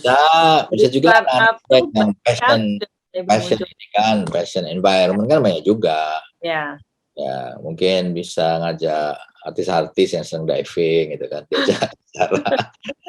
Banyak lah way to invite people to think through intellectually, karena isunya kan begitu banyak ya gitu. Atau mungkin kalau mau you go to next step sekaligus ya, dari hasil diskusi itu Menko Maritim bisa bikin jurnal, ya kan, bisa dibuat jurnalnya gitu. Jadi jurnal tapi khusus ini untuk upcoming yang ocean scientist gitu kan. And then you create di situ, I don't know, bisa maritim, bisa fisheries gitu. Nanti di review. Bisa hidup ini kalau menurut saya. Nggak usah banyak-banyak, 4 halaman, 5 halaman gitu kan. It can be exercise intelektual yang bagus gitu ya, untuk teman-teman untuk explore themselves gitu. Karena kadang-kadang banyak yang pandai atau ingin belajar tapi nggak ada tempatnya gitu. Dan hukum laut is not easy, there is not easy place gitu kan. Diplomasi maritim ya perbatasan ya negosiasi cuma pemerintah kan gitu. Yang bisa ikut diskusi ya I would say di intelektual yang levelnya elit gitu. Waktu saya dirjen yang kita undang untuk saya datang untuk minta advice ya Bu Eti, Pak Asim gitu kan, Pak Hasan sama yang lainnya gitu. Tapi yang isu yang lain kan nggak muncul atau nggak tahu mesti bagaimana gitu. Fisheries misalnya WTO itu kan penting karena kapal-kapal yang mencuri ikan yang besar-besar itu dia disubsidi masuk ke wilayah kita. Nah kita setengah mati law enforcement di lapangan. Padahal diplomasinya kan bisa dilakukan di WTO kan gitu. The source of the problem adalah subsidi supported by international trading system. We have to kill the problem, kan gitu. Seperti Pak Mokhtar dulu, the source of the problem untuk mewujudkan tanah air yang diakui internasional adalah hukum laut yang existing waktu itu. Solusinya ya kill the law, make another law kan gitu. Identifikasinya begitu. Jadi kita nggak usah capek-capek kirim armada. Kalau hukumnya diubah, ya sudah, the rest will follow gitu. So that is another example gitu ya, yang bisa di-develop. Banyak sih sampelnya lain-lain yang bisa di-develop, tapi menurut saya we need to have a space yang kita create untuk upcoming yang law of the sea scientist, ocean scientist gitu. Bisa kerjasama dengan BRIN misalnya, atau yang lainnya, tapi drivernya bisa di Menko Maritim. Itu kira-kira. Ya, wah ini diskusinya menarik sekali Pak dan berbobot sekali. Tapi sayang sekali kita sudah sampai pada akhir Pak. Mungkin Pak Andreas ada lagi yang ingin disampaikan kepada dua narasumber kita sore hari ini Pak? Ya, ini kita sudah bicara dengan Pak Dubes saja sudah 1,5 jam dan Bu Eti jam ini. Iya. Saya hanya ingin melihat dari satu kesimpulan sederhana yang tadi Pak Dubes sampaikan bahwa ternyata memang kita harus bangun ekosistem nih Mbak Nuan. Jadi ekosistemnya harus kita bangun sehingga tadi apa yang diharapkan ya itu bisa tercipta gitu. Tentu saja anak-anak muda tidak akan begitu saja mungkin tertarik kalau ekosistemnya tidak kita siapkan. Ya. Nah, paling penting setelah ekosistem kita siapkan, tentu yang kedua kita akan coba kembangkan dalam bentuk jejaring atau network. Artinya saya melihat kita di sini pemerintah nggak bisa kerja sendiri nih. Perlu akademisi, perlu mungkin private sector, perlu juga mungkin NGO ya dan ya gitu. Sehingga kolaborasi ini, jejaring ini penting juga. Jadi setelah ekosistem kita bangun, jejaring kita siapkan dan mungkin ya pada satu titik baru kita menginventaris kembali nih apa-apa yang menjadi tadi banyak sejarah sih sebenarnya. Dan bagi kita sebenarnya sejarah itu bukan sekedar hal yang untuk ingat atau dikenang, tetapi adalah pembelajaran yang luar biasa gitu. Nah, saya sangat menantang sekali kalau kita tidak tahu bagaimana sejarahnya itu terjadi sehingga kita tidak tahu apa ke depan yang akan kita persiapkan. Luar biasa, Prof. Eti, Pak Dubes, diskusi hari ini. Mudah-mudahan upaya kita walaupun ngobrol-ngobrol santai ini Pak 2 jam 3 jam bisa memberikan pencerahan buat teman-teman kita dan kami yakin karena di tempatnya Mbak Nuan sini podcastnya cukup ribuan ini yang mendengarkan nih setiap minggu ini. Jadi kita manfaatkan karena ini merupakan media anak muda sekarang nih.